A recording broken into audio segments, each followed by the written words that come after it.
नमस्कार, आप देख रहे हैं जी राजस्थान का खास कार्यक्रम हेलो डॉक्टर और आपके साथ मैं हूं प्रीति सैनी।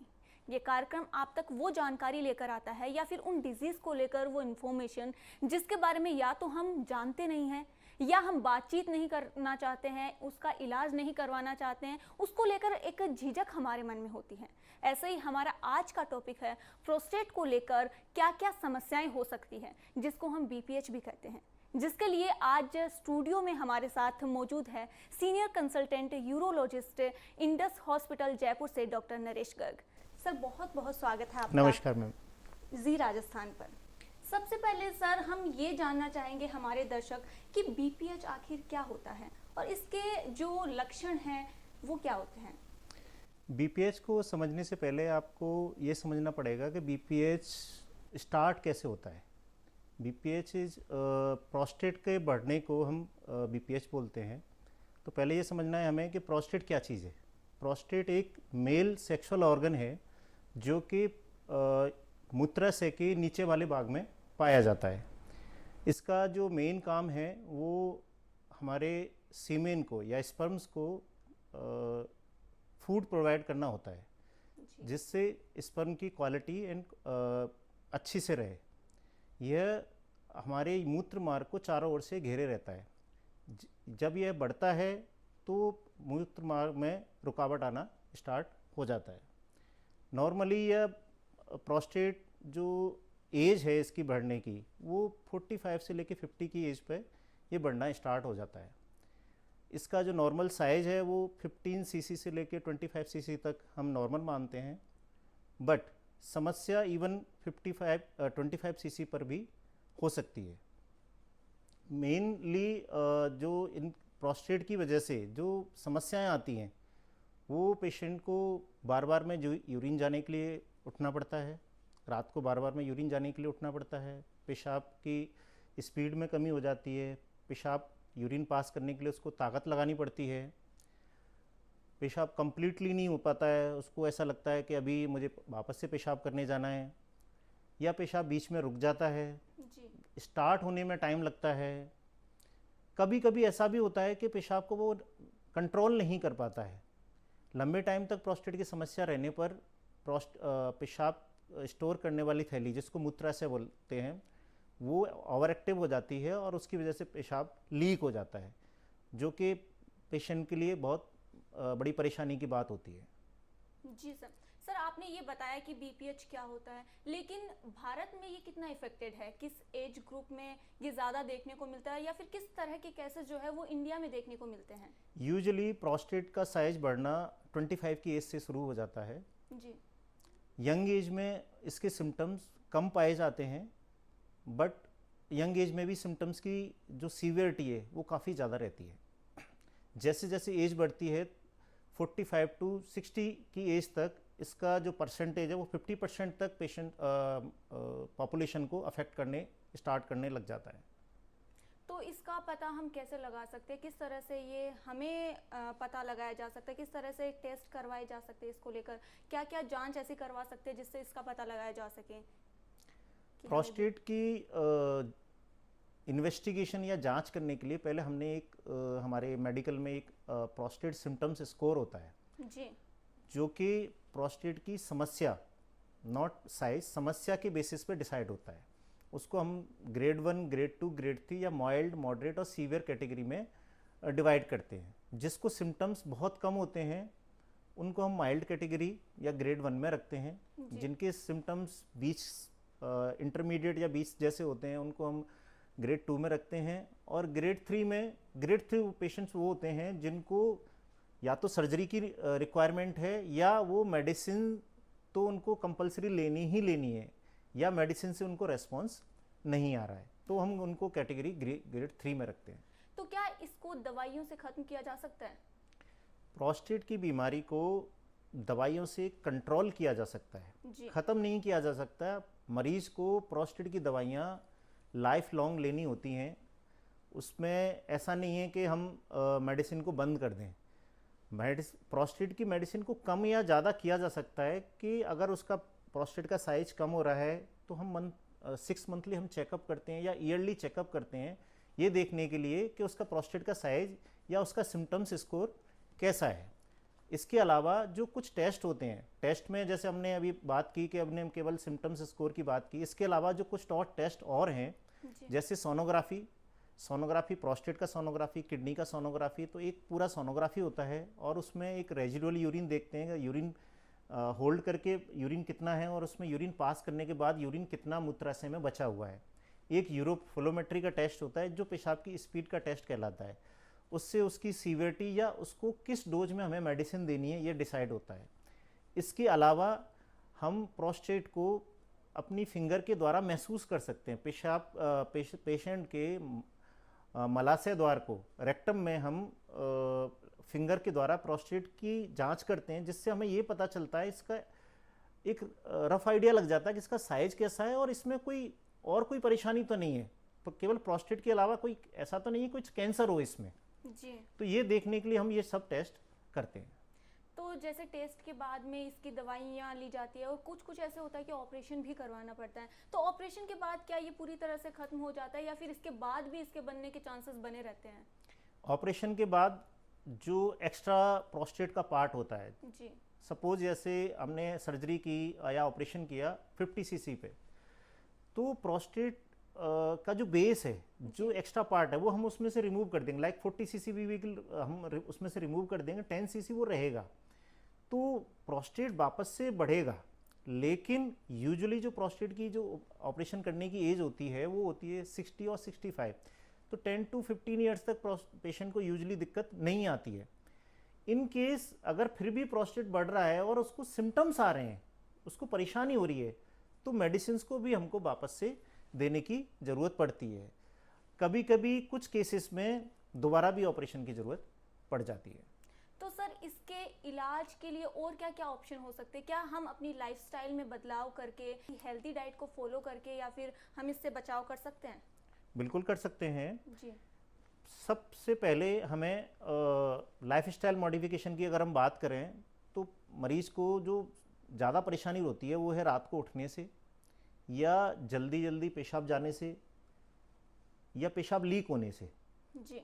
तो जो लोग बाहर बहुत ज़्यादा ट्रैवल करते हैं, जिनकी आउटडोर एक्टिविटी ज़्यादा है उनको, और जिनको रात को उठना पड़ता है, उनके लिए मेरी सलाह ये है कि वो जब भी बाहर जाएं, अपना जो लिक्विड इनटेक है या जो तरल पदार्थ हैं या फ्लूइड है वो कम से कम रखें, जाने से करीब 2 या 3-4 घंटे पहले।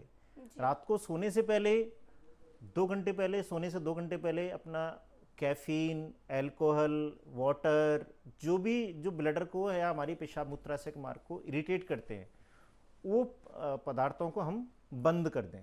अपना हमारा जो खाना है, जो हम अगर रात को बहुत लेट खाते हैं या 10 बजे खाते हैं और उसके बाद इमीडिएटली सो जाते हैं जी। तो कोशिश करें जो हमारा खाना है या हमारा डिनर है वो उसको 6 to 7 o'clock के आसपास लें, और उसके बाद थोड़ा बहुत पानी पी सकते हैं। उसके बाद 2 घंटे तक कुछ, सोने से पहले 2 घंटे तक कुछ ना लें।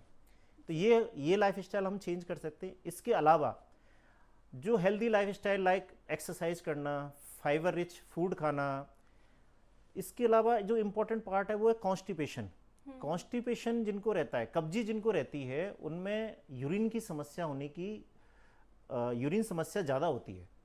तो उन पेशेंट्स को हम एडवाइस करते हैं कि अपना जो डाइट में फाइबर रिच डाइट लें, कॉन्स्टिपेशन को किसी भी हालत में अवॉइड करें, या अगर है तो उसको ट्रीटमेंट लें। तरल पदार्थों का सेवन यूजुअली प्रोस्टेट वाले मरीजों को हम दिन में 2 से 2.5 लीटर ही अलाउ करते हैं। जी। इसके अलावा कैफीन का सेवन कम करें। अल्कोहल अगर आप लेते हैं तो उसकी क्वांटिटी, जिसको अगर आप वैसे तो छोड़ना चाहिए, अगर नहीं छोड़ सकते तो उसकी क्वांटिटी को कम करें। मैं ये भी जानना चाहूँगी और हमारे दर्शक भी, कि जो BPH है वो प्रोस्टेट कैंसर में भी किस तरह से प्रभाव डालता है, और क्या इन दोनों के बीच में रिलेशन, क्या रिलेशन है इन दोनों के बीच में? प्रोस्टेट कैंसर और BPH, जी। ये बहुत इंपॉर्टेंट क्वेश्चन है मैम। बहुत सारे मरीज हमारे पास केवल प्रोस्टेट की या यूरिन की समस्या के लिए आते हैं, पर जब हम उनके टेस्ट करते हैं तो उनमें प्रोस्टेट कैंसर पाया जाता है। बट इसका मतलब ये नहीं है कि प्रोस्टेट बढ़ने से या प्रोस्टेट BPH के बीपीएच होने से प्रोस्टेट कैंसर का खतरा बढ़ जाता है, ऐसा नहीं है। जी। ये इसलिए है कि अभी हम लोग अवेयर हो चुके हैं, हम अपने टेस्ट या हमारी बीमारियों के लिए हम डॉक्टर के पास चले जाते हैं, हम दिखाते हैं और हम टेस्ट करते हैं। जी। कुछ बीमारियां ऐसी होती हैं जो टाइम से डायग्नोस हो जाती है, तो एडवांटेज ये है कि अगर हम किसी समस्या के लिए जाते हैं, चाहे प्रोस्टेट की समस्या के लिए जाते हैं, तो डॉक्टर हमारी बीमारी को टाइम से, या अगर उसमें कैंसर पाया जाता है तो टाइम से उसको डायग्नोस कर सकता है। डायग्नोस करने का तरीका जैसे मैंने बताया, इसमें ब्लड टेस्ट होता है एक, जो पीएसए टेस्ट बोलते हैं, प्रोस्टेट स्पेसिफिक एंटीजन। जी। इसका बड़ा होना, जिस 4 से इसका अबव होना, इसको ये दर्शाता है कि इसमें प्रोस्टेट में कुछ ना कुछ प्रॉब्लम है।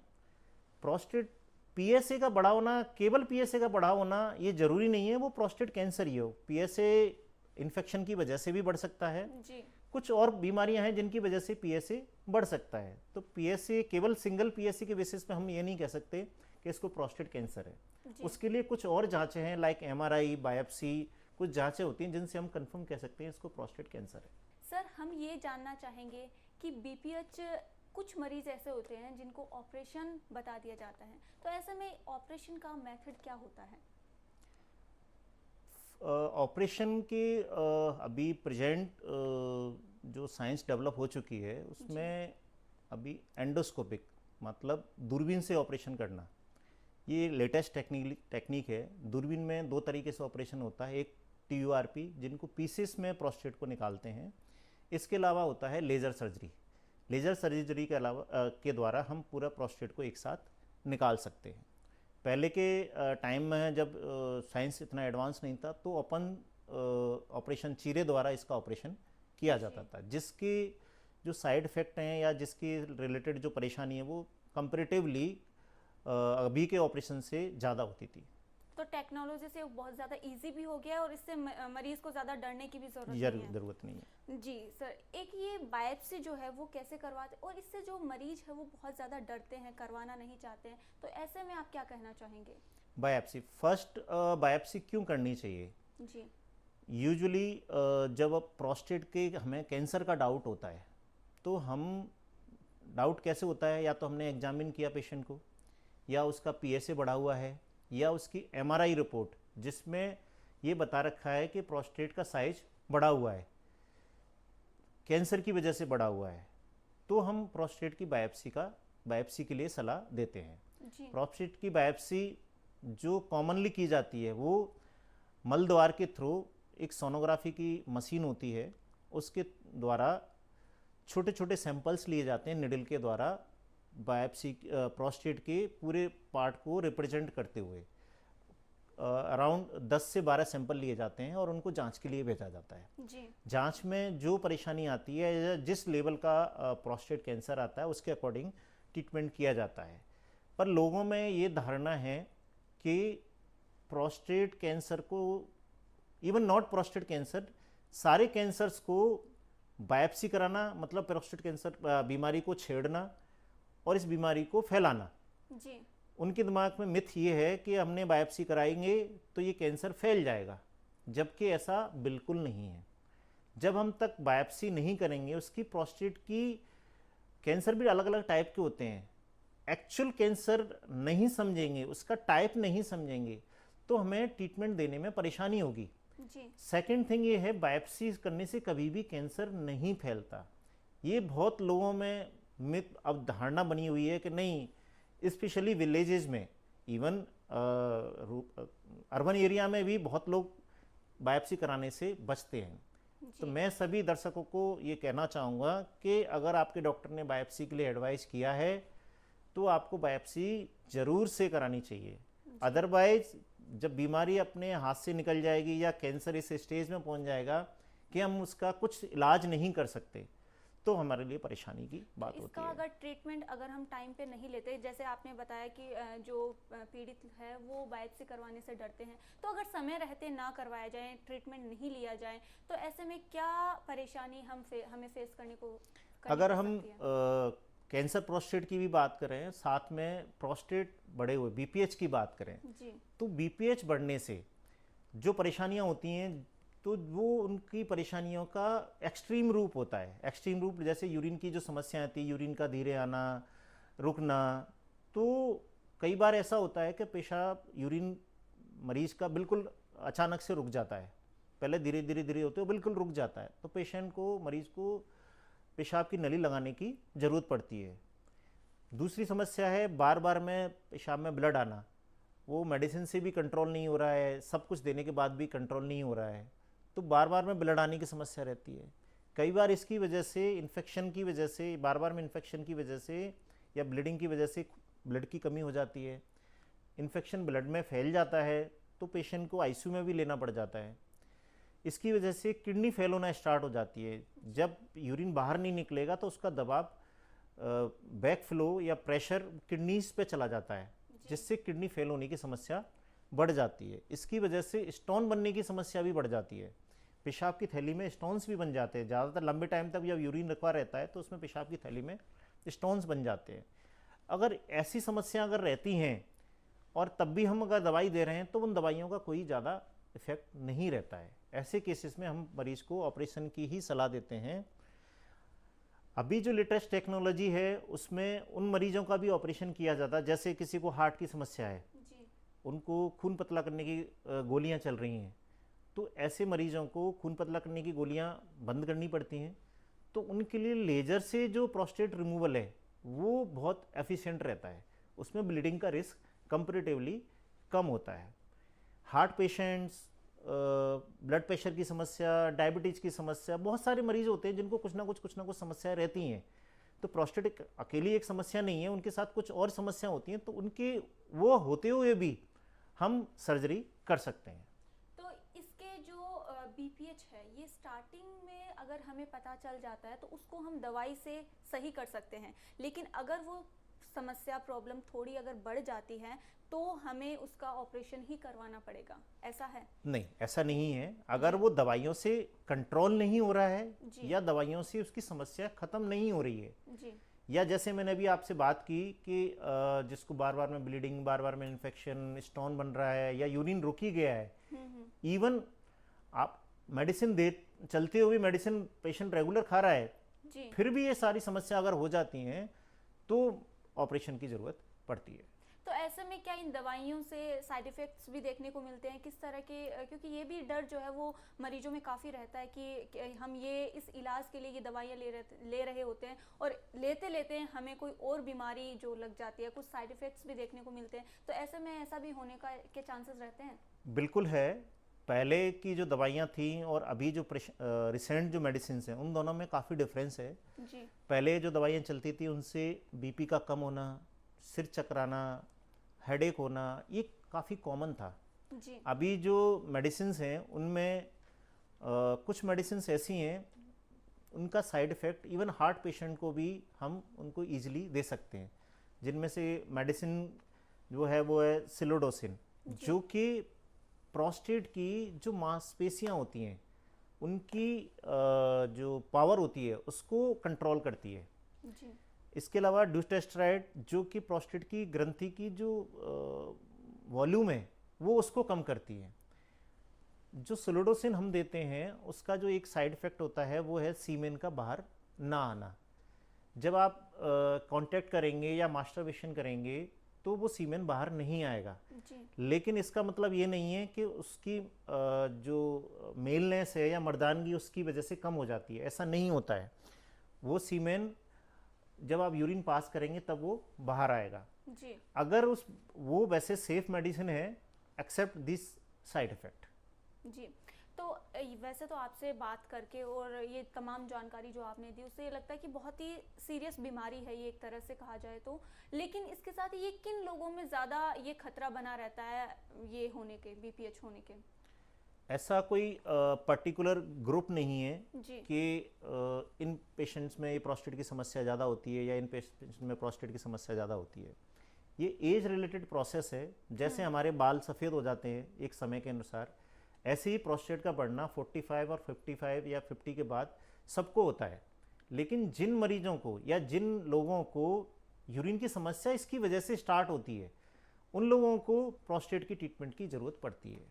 कुछ लोग ऐसे हैं जैसे वो किसी और चेकअप के लिए जाते हैं, जैसे कि आप शुगर के चेकअप के लिए गए हॉस्पिटल में और डॉक्टर ने एक सोनोग्राफी लिखी, उसमें प्रोस्टेट बढ़ा हुआ आ गया, आपका 30-35 cc प्रोस्टेट आ गया, तो अब क्या करें? अब कन्फ्यूजन ये होता है कि उसको यूरिन की समस्या है तो उसको ट्रीटमेंट स्टार्ट करने की ज़रूरत है, उसको यूरिन की समस्या नहीं है जी, तो उसको लाइफस्टाइल मॉडिफिकेशन से भी कंट्रोल किया जा सकता है। जी सर, लास्ट क्वेश्चन मैं ये जानना चाहूँगी कि एज एन एक्सपर्ट आप क्या बताना चाहोगे, क्या मैसेज देना चाहोगे उन लोगों को, खास तौर पर मैं बात करूँगी उन लोगों की जिनको सिम्टम्स पता होने के बाद भी कि हाँ हमें सिम्टम्स तो उनको नज़र आ रहे हैं लेकिन फिर भी वो इलाज करवाने से, जांच करवाने से झिझकते हैं, डरते हैं। प्रोस्टेट का बढ़ना BPH एक नॉन कैंसरस बीमारी है। इसका इलाज इनिशियल स्टेज में जांचों के द्वारा हम पूरी तरह से इसको समझ सकते हैं जी, और दवाइयाँ देके इसको कंट्रोल में ला सकते हैं। इन सीवियर केसेस कि आप अपने डॉक्टर से कंसल्ट भी नहीं करते हैं, दवाई भी नहीं लेते हैं जी, और आपको कोई प्रॉब्लम हो जाती है, जैसे कि अभी मैंने डिस्कस किया कि यूरिन रुक गया या बार बार में दिक्कत हो रही है, किडनी फेल हो रहा है, तो भी इसका ऑपरेशन के द्वारा इलाज संभव है। तो प्रोस्टेट की बीमारी से घबराएं नहीं। ये प्रोस्टेट की बीमारी जब उम्र बढ़ती है तो काफ़ी लोगों को, जैसे मैंने बताया 50 से 60% लोगों को 60 की एज तक हो जाती है। तो इस बीमारी से आप भाग नहीं सकते, आपको इलाज लेना ही पड़ेगा। आप बेटर ये है कि आप इसको टाइमली ट्रीटमेंट स्टार्ट करें और इस ट्रीटमेंट को लाइफ लॉन्ग लेते रहें। जी, बहुत बहुत शुक्रिया सर हमारे साथ जुड़ने के लिए। डेफिनेटली आपने जो तमाम जानकारी हमें दी, हमारे दर्शकों को दी, वो उनके लिए बहुत ही ज़्यादा यूज़फुल होगी। BPH के बारे में हमने जाना, उसके इलाज उपाय के बारे में तमाम सारी जानकारी जो है वो हमने ली, वो डेफिनेटली हमारे लिए बहुत ज़्यादा उपयोगी होगी। हमारे साथ जुड़ने के लिए, हमारे साथ बातचीत करने के लिए आपका बहुत बहुत शुक्रिया। और अभी मुझे दीजिए इजाज़त, देखते रहिए जी राजस्थान। Thank you.